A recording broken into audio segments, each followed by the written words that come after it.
9 books this month. That's the most books I have ever read.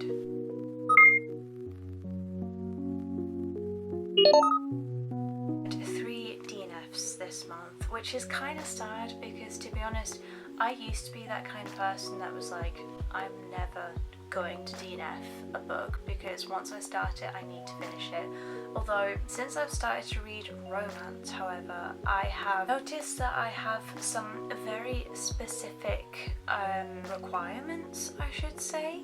If the book doesn't hit those requirements, then I'm not going to read it, just because of what I'm comfortable with. You may have clicked on this video because in the title I have said that I DNF'd Happy Place. I'm gonna get into that. Don't jump on me just yet, just listen to what I have to say. I'm a very reasonable person, I promise you. The very first book that I completed this month was The Bourne Identity, the first book. I still love how thick this book is, but that's not the point. I rated this a 4-star, and I have quite a lot of thoughts on this book. I wrote them down because I have some complicated feelings that I need to sort out, and I think you guys are gonna be my therapist. If you don't want to listen, just skip ahead. I said that in my notes I put down that the author has a great way of getting you to understand how complicated the situation is for the main character, and I really like that. That's really great. And he has a great way of, it's a very immersive writing style, and I really enjoyed that. I put in my notes, if you want a book to make your brain hurt, this is it. I don't quite know why I said that, but maybe I should include it anyway. I do not like how the author writes about women. Women were quite often viewed as objects in this book, and I found that a little bit frustrating. It wasn't like pointed out, I would say, but that was the impression I was getting. I might end up like cutting a whole load of this out because talking about this makes me really uncomfortable. But yeah, it was a 4-star. I think I am going to read the rest of the trilogy because I am really interested in the plot, so we will see. I also read Beware the Past by Joy Ellis. This book wasn't exactly bad, but it very much gave the feeling of a BBC crime drama. If you know, you know. Either that's your kind of thing or it's not. It's not really my kind of thing. So I rate it at, this is probably sitting at like a 2.5 for me. So yeah, it was okay, but it wasn't my type of book.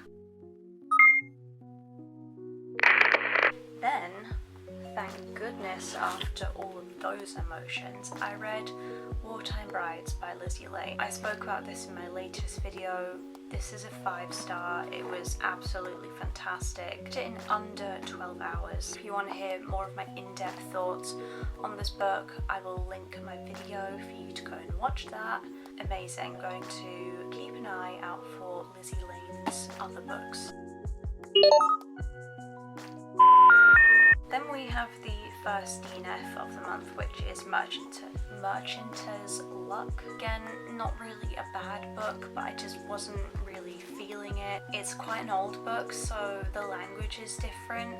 Back in the day, this probably would have been like a really good book for people who are interested in science fiction. Found it like a slog to keep picking up the book and reading it. I didn't want to, so I thought I'm not going to force myself to go through that. Oh my goodness, I've just realised I had 2 5-star books this month, so it's been a pretty good month. Quite complicated, but pretty good.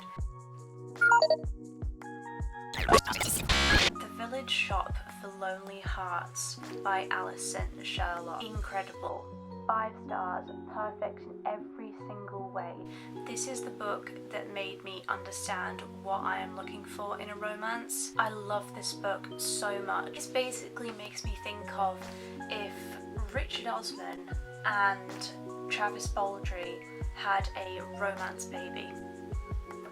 That's what I think this book is. It was wonderful, and it's part of a series as well, so I'm going to get the rest of the series. Love it. It was amazing. So great. Then, speaking of Travis Baldry, sadly I DNF'd Bookshops and Bone Dust. This just was not the same feel, in my opinion, as Legends and Lattes, which is really sad because I quite enjoyed that book, but it just didn't hit in the same way, and I felt like a lot of the characters from Legends and Lattes were recycled into this book. So it was basically characters that more or less play an identical role as the ones in the previous book, recycled and then put into this book instead and changed their names. And yeah, it just really frustrated me, and it just wasn't my cup of tea. And now we have more DNFs. Honestly, I think I actually DNF'd 4 books this month, which isn't great.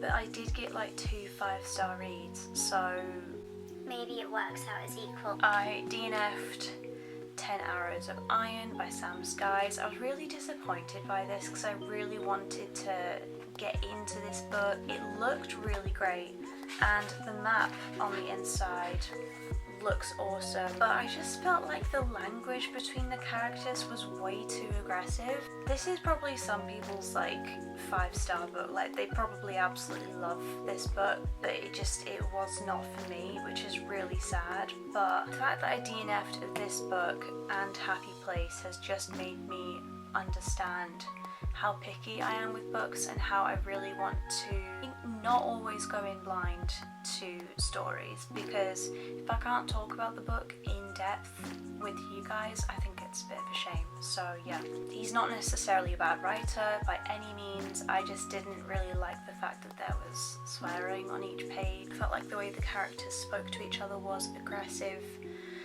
and kind of frustrating. So DNF this. And what you've probably all been waiting for. I DNF'd Happy Place. Listen to me. Emily Henry is by no means a bad writer, because I read the first chapter of this and I was like, wow, like this sounds so great, I'm so excited. But then I quickly felt like this book was developing to be far more steamy than I'm comfortable with. I'm not going to make myself uncomfortable, I'm not going to put myself through that, but I've not given up on Emily Henry. I am still curious about her other writing. I just don't really want to read a steamy book. So if you have any recommendations of Emily Henry's other books that aren't too physical, then can you let me know in the comments? If this is your favourite book, then please don't feel bad, because this is just my personal preference and I understand where you're coming from, because Emily Henry is clearly very talented. It's clear because the way she writes is beautiful and it completely throws you into the world that she creates, the atmosphere, and you feel like you were there along with the other characters. It's really, really incredible. Yeah, if this is your favourite book of all time, please don't feel bad. It's not my type of romance. I'm 70 pages into Babel. So far this is amazing, and this is really making up for the rest of the month.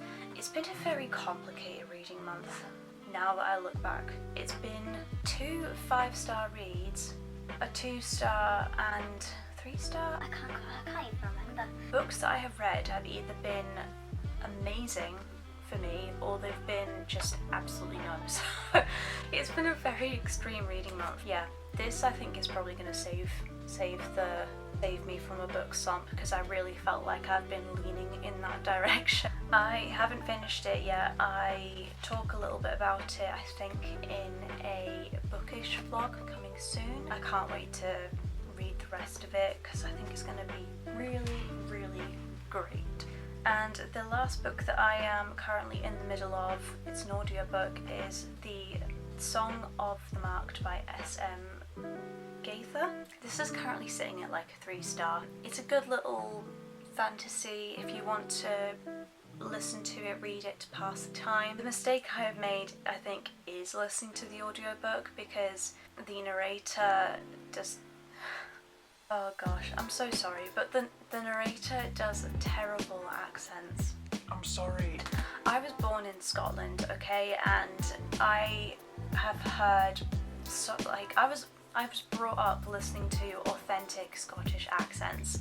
I am Scottish by birth, but my parents are English, which is why I don't sound Scottish. I have had Irish friends. I know their accents, so listening to these accents done by an American narrator was just, really rubbing me up the wrong way. But I'm coping with it because the story is definitely interesting.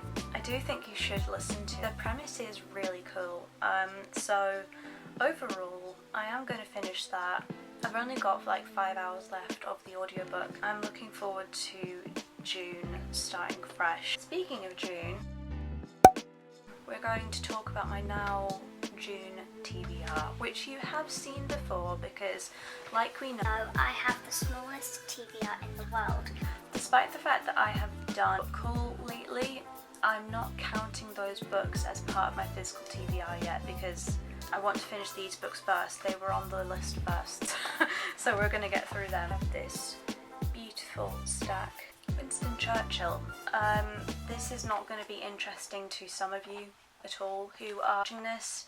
If you are interested in me reading this, I think I'm going to be doing a study with me vlog coming soon where I read non-fiction and stuff. I love doing that in my own time. I love reading all sorts of things. I actually have a book of general medicine which I'm making my way through. But just for the fun of it. I also have a book called Science of the Citizen which I'm slowly working my way through. I also love that book. I just think learning is probably one of the best things to do as a writer because it helps you to come up with new theories, look at things from different points of view in order to create constructive and adventurous writing, I would say. So yeah, I won't necessarily give you like my in-depth thoughts of this because an autobiography written by Winston Churchill. I'm not interested in politics of it, I just simply want to read it for educational purposes. And I'm also hoping to make a little bit of progress in Alan Turing the Enigma. I have spoken a little bit about this on my channel. Again, this is just a biography about Alan Turing and how he became the man that he was, and I find it really fascinating. I absolutely love the film. I think it was brilliant and Benedict Cumberbatch did an amazing job at playing Alan Turing, so I just really wanted to read this. Almost 30, and I was tabbing and annotating the things, so yeah. I'm looking forward to getting into this more. That will also be in a study vlog. And now we have my classics that I want to read. Mansfield Park, Emma, Vanity Fair. I want to read these books. I'm really looking forward to getting into them. I think I'm probably going to read Vanity Fair first because I was looking at this last night and it was really piquing my interest. So I've also, of course, going to finish Babel. I want to finish Babel and then I want to get into Vanity Fair. So there will be a reading vlog, bookish vlog coming up, those books. So yeah, thank you for watching it. I love you millions and billions. I will see you in my next video. Toodles!